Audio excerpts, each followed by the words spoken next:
Assalamualaikum warahmatullahi wabarakatuh.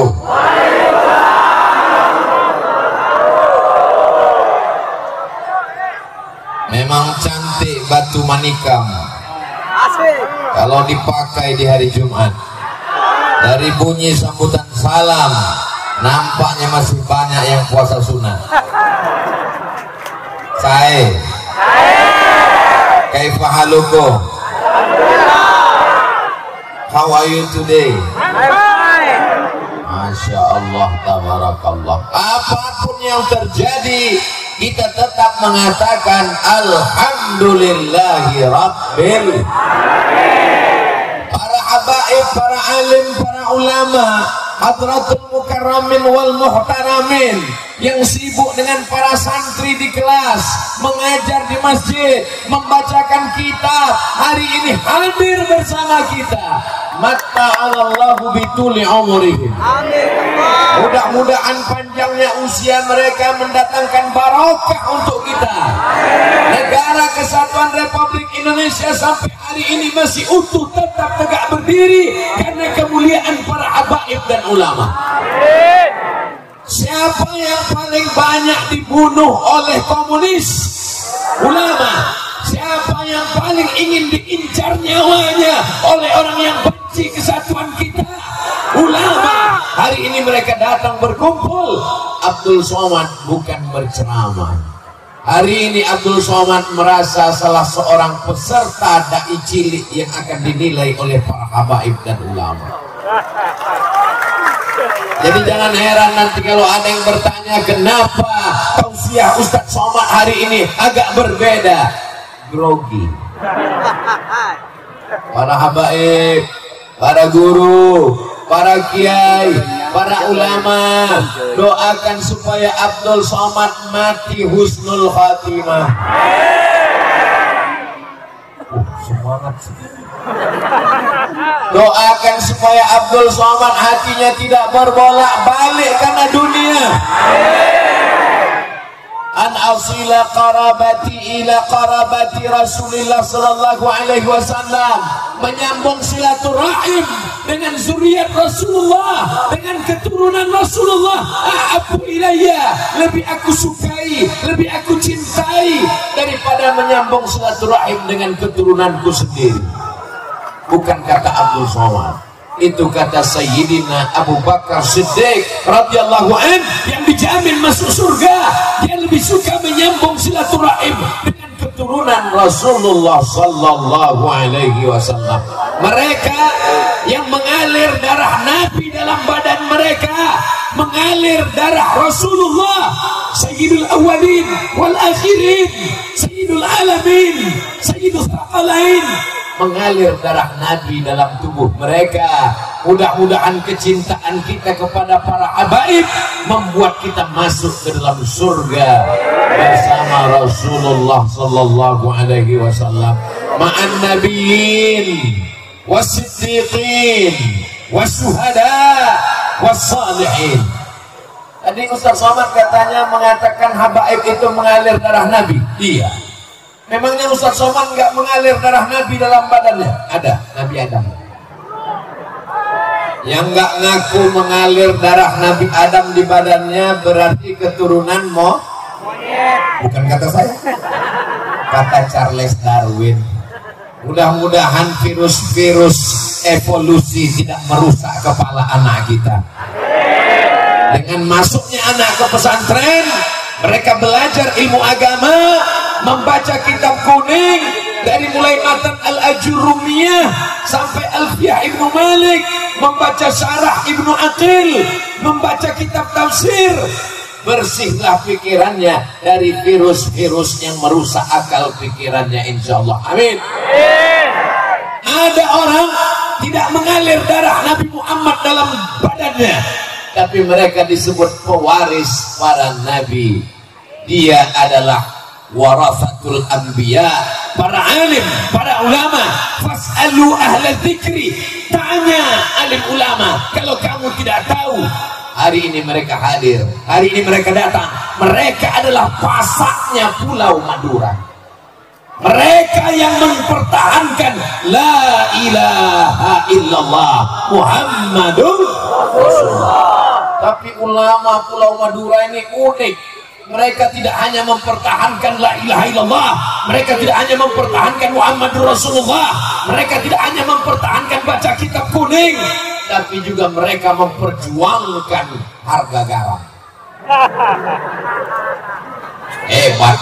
Mereka tidak hanya memikirkan akhirat, mereka berpikir sesuai dengan ayat Allah. Rabbana atina fid dunya hasanah wa fil akhirati hasanah wa qina adzabannar.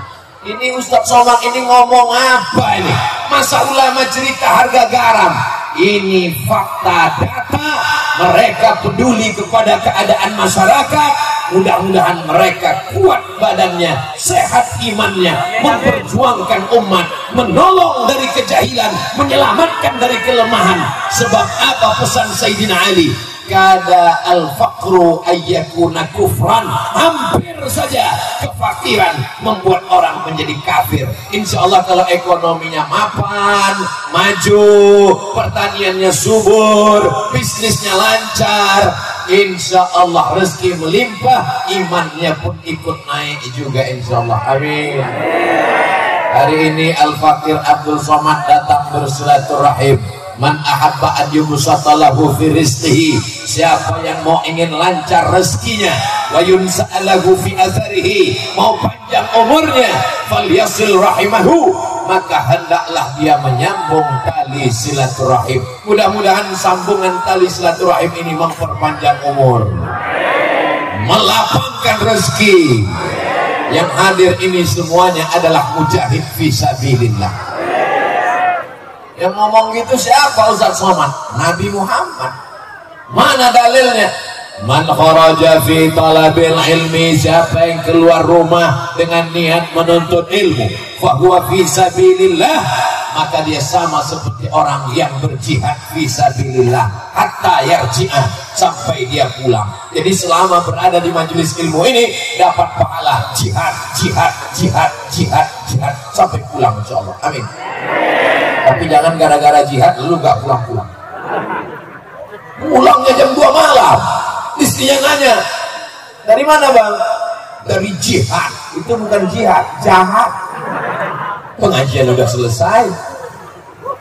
Semua yang hadir ini nampaknya adalah orang-orang yang hatinya lapang. Dari mana Ustaz tahu hatinya lapang? Dapat terlihat dari tatapan mata dan senyumannya. Sudah lama kita tidak melihat orang tersenyum. Kenapa? Senyumannya tersembunyi di balik masker. Sekarang saya baru paham, ternyata COVID tidak menyeberang ke Pulau Madura. Mudah-mudahan semuanya sehat walafiat. Saudara kita yang sudah meninggal dunia karena COVID, karena yang lain ajalnya sudah sampai, itu adalah keimanan.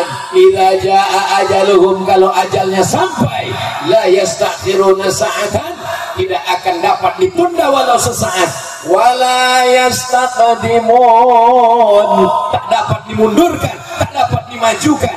Andai pun dia tidak sakit, andai pun dia tidak lelah, andai pun dia tidak kena COVID, dia tetap juga akan mati menghadap Allah Subhanahu wa ta'ala. Betul? Abdul Somad sehat al-afiyah, sedang ceramah bisa saja mati. Qari sedang membaca Al-Quran meninggal dunia. Khatib sedang khutbah meninggal, tapi insya Allah husnul khatimah. Ada orang ketika melakukan perbuatan maksiat, sedang minum khamar, uang nggak ada, duit nggak punya, tapi tetap ingin mabuk, beli kopi campur spiritus, begitu diminum mati kontan. La yasrabu syaribu hina yasrabu wa huwa mu'min. Orang yang minum khamar ketika dia sedang minum, maka imannya tercabut.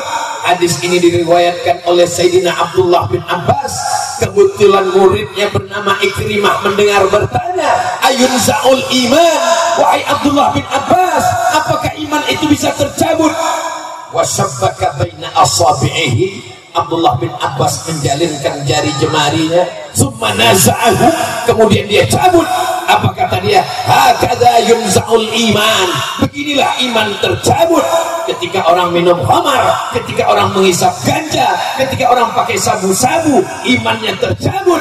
Hina taba, ketika dia bertobat, dia beristighfar, ada imannya masuk lagi ke dalam. Mudah-mudahan yang silap, yang khilaf, yang salah, yang mabuk, yang sakau, yang teler, taubat nasuha. Allahumma salli ala sayyidina Muhammad wa ashghili zalimin bizalimin wa akhrijna min bainihim salimin wa ala alihi wa sahbihi ajma'in. Sallallahu rabbuna ala nuril mubin Ahmad al-Mustafa sayyidil mursalin wa ala alihi wa sahbihi ajma'in wa ala alihi wa sahbihi ajma'in. Begitu saya bersolawat terasa sejuk dingin. Betul? Pas lihat ke belakang kipasnya hidup. Mudah-mudahan dengan bersolawat yang belum ketemu jodoh, ketemu jodoh. Yang sudah ketemu, ketemu lagi. Saya sebenarnya mancing aja, Bu. Mudah-mudahan yang belum punya anak diberikan anak yang soleh dan solehah. Mudah-mudahan yang rezekinya tertutup dibukakan Allah melimpah ruah. Bukan kata saya, bukan omongan Abdul Somad, itu janji Nabi Muhammad SAW. Janji itu datangnya dari Allah. Kalau Allah sudah berjanji, innaka la tukhliful mi'ad. Man shalla alayya salatan, siapa yang berselawat kepadaku satu kali, sallallahu alaihi biha asyra, Allah balas 10 kebaikan. Wa uttat anhu asyara sayyi'at, ditutupi 10 dosa kesalahan.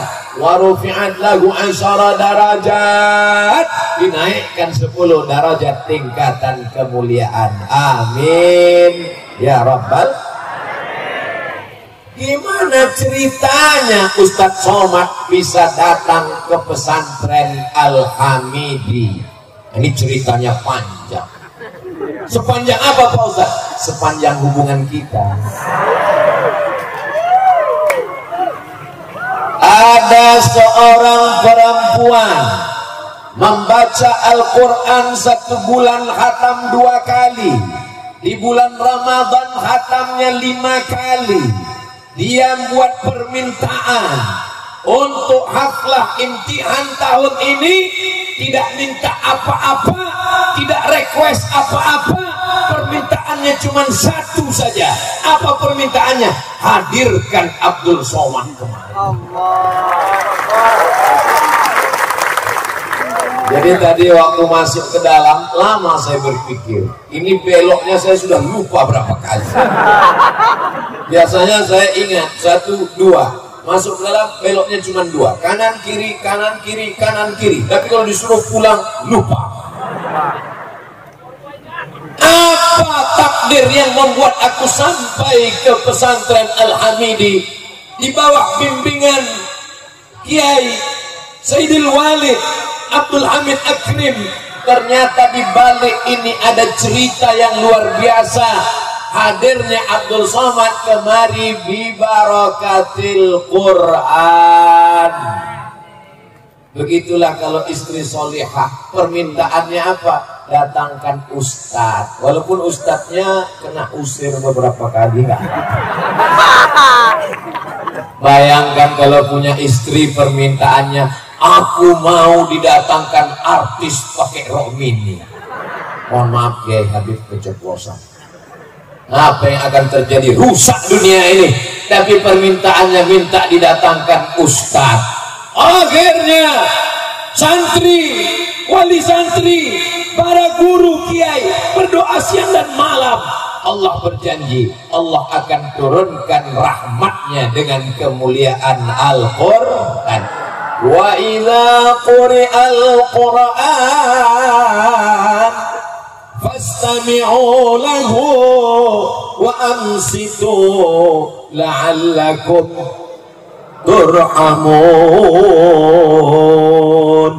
Turun rahmat Allah karena kemuliaan Al-Quran. Itulah mengapa dalam doa selalu kita nyanyikan, selalu kita lantunkan, Allahumma arhamna bil Qur'an la yudkhilal jannata ahadakum amaluhu. Kamu masuk surga bukan karena amalmu. Wala anta ya Rasulullah wala ana, aku pun masuk surga bukan karena amalku. Lalu masuk surga karena apa?